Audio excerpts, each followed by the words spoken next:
سلامونه او نیکې هیلې ټولو افغانانو پښتنو خویندو ورونو ته. افغانانو زما نننی لایف د مکتب او د مدرسې ترمنځ فاصله ختمول دي. دا زما آواز دی، همیشه هم زما آواز بدرګه کړی، نو زه د ولس نه پوښتنه کوم چې دا آواز ما سره بدرګه کړئ. ولې غواړو چې د مدرسې او تر مکتب ترمنځ دا فاصله ختمه شي؟ ځکه د افغانستان د بربادۍ او د دې بدبختۍ یو عامل دام دی چې موږ په مدرسه او په مکتب کې همیشه ډېر غټ فرق سره راوستی او دشمن همیشه په دې ډېر کار کړی. اوس دا موږ نه یو چې یعنې مدرسه بد شی ده، مدرسه هم زموږ اصل دی، ځکه قرآن او حدیث پکې موږ له ښودل کېږي. مکتب هم زموږ داسې دی چې موږ ته شعور راکوي، موږ د دنیا پرمختګ طرف ته ځو، ډېر شیونه موږ زده کوو. افغانانو ورونو اوس داسې دی چې دلته خو تاسې وینئ چې دلته د باید بزنسونه کاروبارونه روان دي په یو شي کې. دغې ته موږ د طالبانو توجه راړو موجوده حکومت ته، که مني که نه مني مرګ هېڅ معلومات نه کېږي. موږ به پرې خپله غاړه خلاصه کړي چې موږ د افغانۍ غاړه خلاصه کړې ده چې غواړئ که په افغانستان کې نوره د بدبختیانو نه خلاص شو، غواړئ چې په افغانستان کې نور موږ د مشکلاتو نه ووځو، نو مکتب او مدرسه به یو کوو. هغه داسې کېږي افغانانو ورونو چې موږ هر یو چې کم مکتب یې وایي چې په هغه مکتب کې مدرسه هم وي، کم هلک چې مکتب وایي په همغه مکتب کې باید مدرسه هم ووایي. ځکه چې اوس مدرسې والا چې دی هغه د مکتب والا ته په یو بل فکر ګوري، د مکتب والا چې دی د مدرسې والا ته په یو بل فکر ګوري، په ښه نظر نه ګوري یو بل ته. نو د دې د یو کېدلو دپاره باید موږ او تاسې مبارزه وکړو. دا ونه وایو چې یاره اوس حالات چې داسې دي چې یاره ګنې اوس حالاتو کې دا کار نه کېږي. نه نه نه، دا 45 کاله جنګ و، دا 20 کاله جنګ و. تاسې وکاته په دې د اشرف غني صاحب په حکومت یو کړي څومره مکتبونه جوړ شو، څومره پوهنتونونه جوړ شو. نو دا امکانات لري.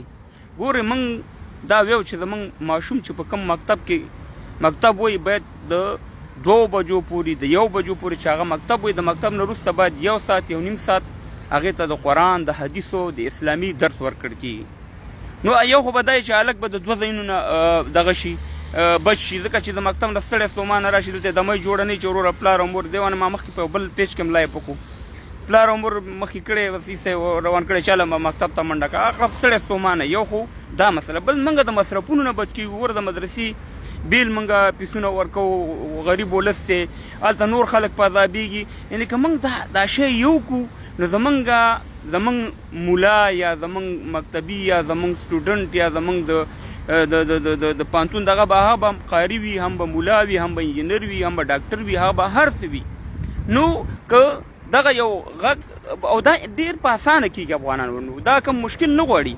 خو یو مکتب دی په هغه کې چې ته مکتب دی په هماغه کې قرآن شریفونو تنظیم جوړې، نور دغه تنظیم جوړې، هماغه ماشومان دي 2 بجو پورې درس ویلو، 2 نه وروسته صاحب مهربان هملته دا کو. یعنې دا بدبختیانو نه به موږ خلاص شو. اوس خو خدای نخواسته د مکتب والا د مدرسې والا ته ګوري چې دا چې دي دا صاحب مهربانه خودکش والا دي یا دهشتګرد دي، او دا هغې ته داسې ګوري چې خدای نخواسته ګنې دا کافر دي چې دا مکتبونه وایي.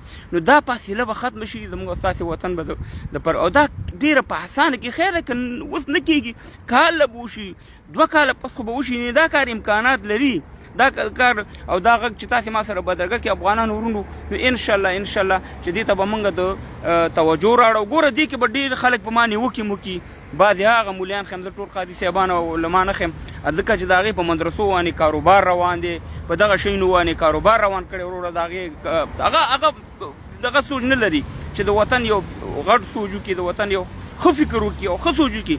نو که موږ غواړو چې د بدبختیانو نه خلاص شو، موږ غواړو چې د افغانستان د دې بحران نه راوباسو. ګوره یو بل ته کنځلې، یو بل ته توهینونه، نو دا به ټول په یو ځای کې وي، یو فکر یو سوچ به شي، ملي فکر به شي، ملي سوچ به شي. ګوره موږ اسلام اصل دی، خو دا کار امکانات لري افغانانو ورونو.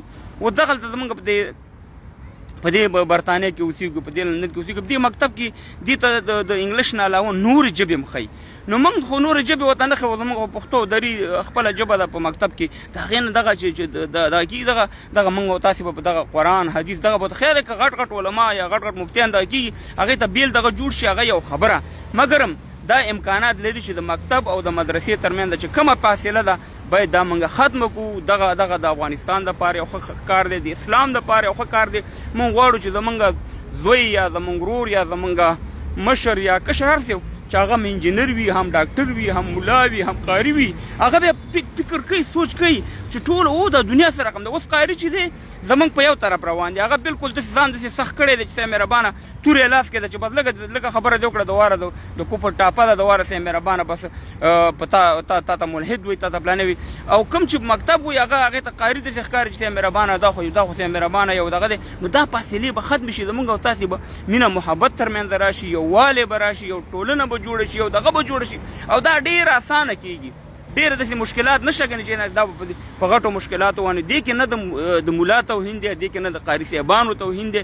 دا داسې کار دی چې دا یو زمونږ اجتماع جوړوي، زمونږ دغه جوړوي. ګورئ نو دغه بل زمونږ په مدرسو یا زمونږ په مکتبونو کې اکثر مخکې لایب کې ما ویل چې زمونږ هلکان وال کېږي، په زوره پې سبق زده کېږي، هغه دومره ووال شي، هغه دومره دغه شي چې ذهني هغه ته تکلیف پیدا شي. وروره دا دغه مه رالیږه، دا کارټونونه مه رالیږه محمد خان چې بیا دې بلاکومه. دلته د سړیتوب خبرې شروع دي، د قرآن د حدیث خبرې کوو. تاسو ته شرم نه درځي چې ته دغه رالیږي؟ تا د پلار او مور دا ادب ښودلی دی، د خدای په قهر ککړ شي په دغه باندې چې تا ته رالیږي دا دغه کارټونونه. چې دا خو د بلا کوم خبره ورنو چې دا اواز به راسره انشاءالله بدرګه کوئ چې د مدرسې او د مکتب ترمنځ به فاصلې ختمو. دا به یو کوو او دا ډېر اسان.